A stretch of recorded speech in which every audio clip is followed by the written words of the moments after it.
S Lal ആരോഗ്യ വിദഗ്ധൻ അദ്ദേഹം കൂടി നമ്മോടൊപ്പം പ്രതികരണം പങ്കുവയ്ക്കാനായി ചേർന്നുണ്ട്. ശ്രീ എസ് ലാൽ, ഇത്തരത്തിൽ കേരളത്തിൽ അതീവ ഗുരുതരമായ ഒരു സാഹചര്യമാണ്. രോഗങ്ങൾ പടർന്നു പിടിക്കുമ്പോഴും മരുന്നുകൾ എന്ന് പറയുന്നത് കാലാവധി കഴിഞ്ഞ മരുന്നുകളാണ് ഇവിടെ കിട്ടുന്നത്. നിലവിൽ കെട്ടിക്കിടക്കുന്നത് നിരവധി ഇത്തരത്തിലുള്ള കാലാവധി കഴിഞ്ഞ മരുന്നുകളാണ്. കൃത്യമായൊരു ഗുണനിലവാരം പരിശോധന നടക്കുന്നില്ല. ഒരുപക്ഷെ ഇനിയും ഇത്തരത്തിലുള്ള പരിശോധനകൾ നടക്കുന്നില്ലെങ്കിൽ അത് മനുഷ്യജീവന് തന്നെ അപകടകരമാകുന്ന ഒരു സ്ഥിതിയിലേക്ക് വഴിമാറുകയല്ലേ? ഇത് സംഗതി ശരിയാണെങ്കിൽ ഇത് വളരെ ഗുരുതര സ്വഭാവമുള്ളതാണ്. കാരണം കേരളത്തിൽ ഇതിനൊക്കെ എല്ലാ സംവിധാനങ്ങളും ഉണ്ട്. മരുന്നുകളുടെ ഗുണനിലവാരം നോക്കാനും അല്ലെങ്കിൽ കാലാവധി കഴിയാതെ കഴിഞ്ഞു പോകാതിരിക്കാൻ നോക്കാനൊക്കെ എല്ലാ സംവിധാനങ്ങളും സർക്കാർ സംവിധാനങ്ങളും ഉണ്ട്. അപ്പോൾ അവ പ്രവർത്തിക്കാതിരിക്കുകയാണ്. ഈ എക്സ്പയറി സംഭവം എന്ന് പറയുന്നത് അത് വളരെ ഈ ഒരു മരുന്നിന്റെ എന്നുവരെ അതിന്റെ ഗുണം ഉണ്ടാവും നോക്കിയിട്ടൊക്കെയാണ് എക്സ്പയറി ഡേറ്റ് വരുന്നത്. ഇപ്പൊ 1-2 ദിവസം അങ്ങോട്ടും ഇങ്ങോട്ടും മാറിയെന്ന് പറഞ്ഞ് വലിയ പ്രശ്നം വരാനില്ല. പക്ഷേ എക്സ്പയറി കഴിഞ്ഞ മരുന്നുകൾ ഒരുപാടുണ്ടെങ്കിൽ അത് സംവിധാനത്തിന്റെ പിശകാണ് കാണിക്കുന്നത്. ഞാൻ കുറെ വർഷങ്ങളായിട്ട് ഞാൻ പറയുന്നത് ഇതാണ്. കേരളത്തിലെ ആരോഗ്യരംഗത്ത് സംവിധാനങ്ങളിൽ പിശകുണ്ട്. ആരോഗ്യരംഗത്ത് അവിടെയാണ് ഈ പ്രശ്നം വരുന്നത്. ഇപ്പൊ 1-2 സ്ഥലത്ത് അപകടം പറ്റുന്നതിന്റെ അല്ല, ഇതിപ്പോ ഇതൊരു സൂചനയാണ്.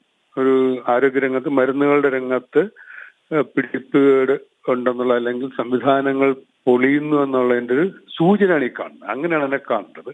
വളരെ ഗൗരവമുള്ളതാണ്. മരുന്നുകളുടെ കാര്യത്തിൽ മരുന്നുകളുടെ കുറവോ ലഭ്യതയില്ലായ്മയോ അതുപോലെ ഡേറ്റ് കഴിഞ്ഞു പോയ മരുന്നുകൾ ഉപയോഗിക്കുക എന്ന് പറയുന്നത് ഒരു മെച്ചപ്പെട്ട ഒരു സംസ്ഥാനത്തും സംഭവിച്ചുകൂടാത്തതാണ്, പ്രത്യേകിച്ച് കേരളത്തിൽ.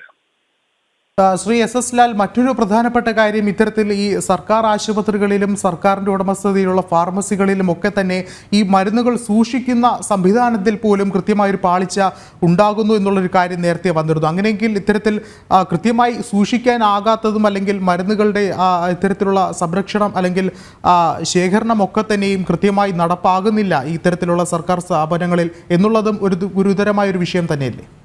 വളരെ ഗുരുതരമാണ്. ഞാൻ പറഞ്ഞു, കേരളത്തിൽ ഇതിനൊക്കെ വളരെ നേരത്തെ സംവിധാനങ്ങളുണ്ട്. എന്തുകൊണ്ടാണ് കേരളത്തിലെ ആരോഗ്യരംഗം വളരെ മെച്ചപ്പെട്ടത് അല്ലെങ്കിൽ കേരളത്തിലെ ജനതയ്ക്ക് മറ്റ് സംസ്ഥാനങ്ങളെക്കാൾ അല്ലെങ്കിൽ മറ്റ് രാജ്യങ്ങളെക്കാൾ ആരോഗ്യം മെച്ചപ്പെട്ടിരിക്കുന്നതിന് കാരണം ഇവിടെ സംവിധാനങ്ങളിലുണ്ടാണ്. വളരെ പഴക്കമുള്ള സംവിധാനങ്ങളാണ്. അപ്പോൾ അത് ഒരു പിന്നോക്കം നിൽക്കുന്ന ഒരു സംസ്ഥാനത്തെ പോലെയോ അല്ലെങ്കിൽ ബേസിക് ഇല്ലാത്ത സംസ്ഥാനത്തെ പോലെയല്ല. അപ്പൊ അതാണ് ഞാൻ പറഞ്ഞത്, ഇവിടെയൊക്കെ തകരാറുണ്ടെങ്കിൽ മൊത്തത്തിൽ ഈ സംവിധാനത്തിലുണ്ടാകുന്ന പിശകുകളാണ്. അത് കുറെ വർഷങ്ങളായിട്ട് സംഭവിക്കുന്നുണ്ട്.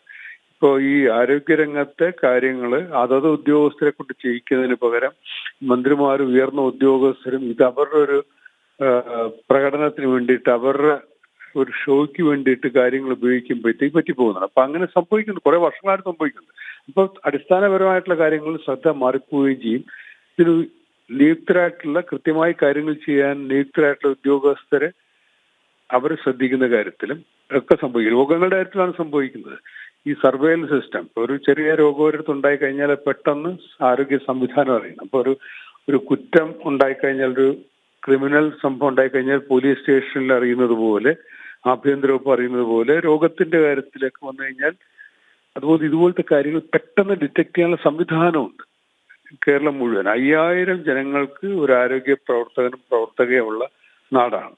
അതിൻ്റെ താഴോട്ട് ആശാപ്രവർത്തകർ ഉൾപ്പെടെയുള്ള വലിയൊരു നെറ്റ്വർക്കുണ്ട്. അപ്പോൾ അത് ഒരു കാരണവശാലും സംഭവിച്ചുകൂടാത്തതാണ്. ഈ കേൾക്കുന്ന കാര്യങ്ങൾ ശരിയാണെങ്കിൽ അത് ആരോഗ്യ സംവിധാനത്തുണ്ടായിരിക്കുന്ന മൊത്തത്തിലുണ്ടായിരിക്കുന്ന തകർച്ചയുടെ ചില സൂചനകളാണ്. വളരെ ഗൗരവത്തോടെ അത് കാണുന്നുണ്ട്. യെസ്, വളരെയധികം നന്ദി എസ് ലാൽ പ്രതികരിച്ചതിന്.